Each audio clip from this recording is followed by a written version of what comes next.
ना पीस पाएंगे। क्यों देवी, क्या हुआ?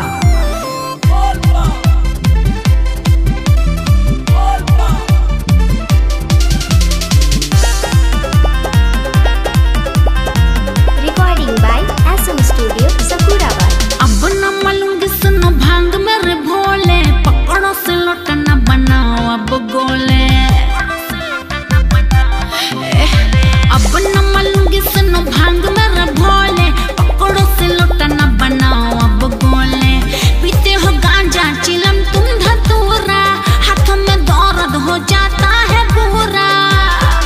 अब तो भोले है भांग गोले, कैसे घिसेंगे हम?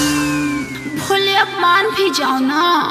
अच्छा तो सुनो, ये गौरा दे दो तुम चिलम, गांजा भर के पिएंगे हम। ये गौरा दे दो तुम चिलम, गांजा भर के पिएंगे हम। आया है सावन का महीना, चढ़ गया भांग का रंग। वो गौरा दे दो तुम चिलम, गांजा भर के पिएंगे हम। वो गौरा दे दो तुम चिलम, गांजा भर के पिएंगे हम।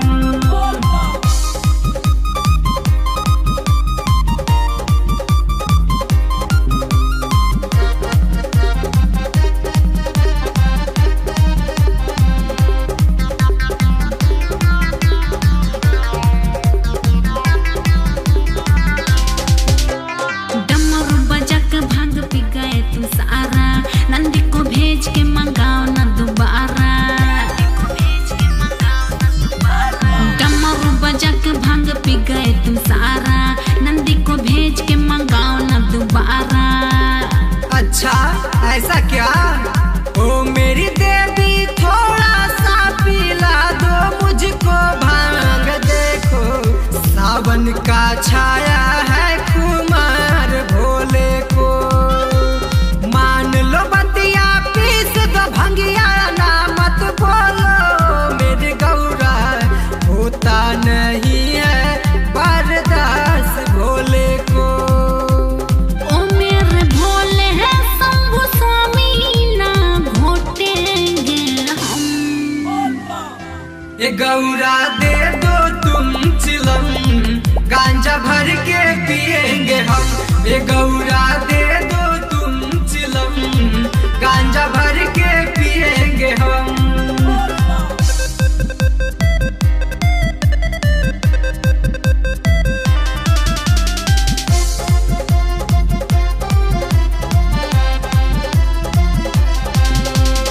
सुनो ये भोले भांग पीसू ना दोबारा, मानूंगी बात ना सुनूंगी तुम्हारा।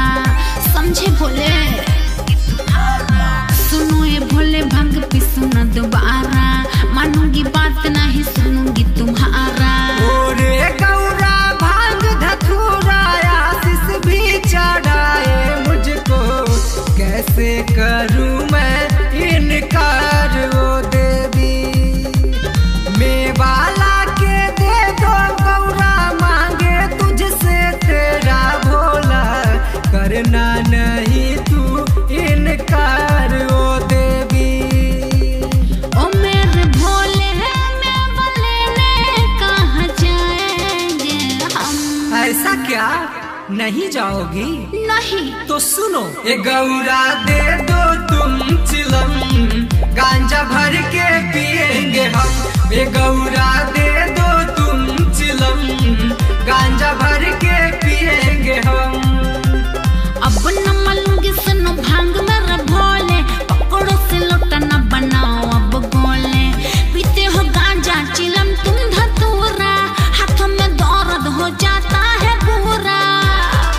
अब तो भोले है भांग गोले, कैसे घिसेंगे हम? ये गौरा दे दो तुम चिलम, गांजा भर के पिएंगे हम। ये गौरा दे दो तुम चिलम, गांजा भर के पिएंगे हम।